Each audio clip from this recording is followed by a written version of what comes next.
the Communist Party and two socialist parties were very active in the United States because the country was getting polarized.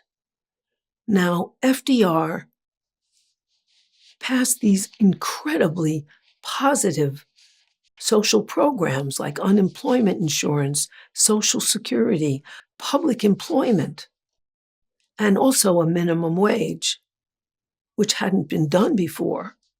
Well, it was the middle of a depression. How did he get the money? Well, he got the money from the rich. And why did the rich give money? Well, they didn't do it willingly. But the United States had an enormous communist and socialist movement.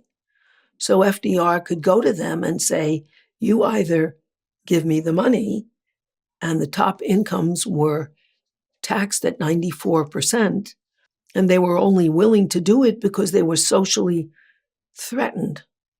And FDR basically said, I'm saving capitalism, so you better invest in this. It's hard for us to imagine now that we see, at least I see in New York, beggars on the street all the time.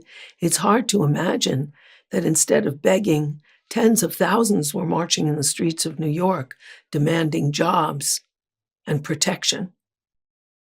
That was a movement, a communist, socialist, left, and union movement. The way they stopped that, the way the people who opposed the New Deal stopped that, was anti-communism. At the end of World War II, in the late 1940s, communism and socialism were household words and were very common. Every family, I read an article that had a stat that 1 in every 4 families had an active communist who talked about his, her, or their activities at family gatherings. That was an accepted reality, that socialists, communists were part of the conversation. That had to be stopped. In order to stop the left, which was responsible for the social benefits people got, they had to throw out the left, which they did with anti-communism. Joseph McCarthy and the House Un-American Activities Committee deported, jailed, and had fired millions of American communists and socialists.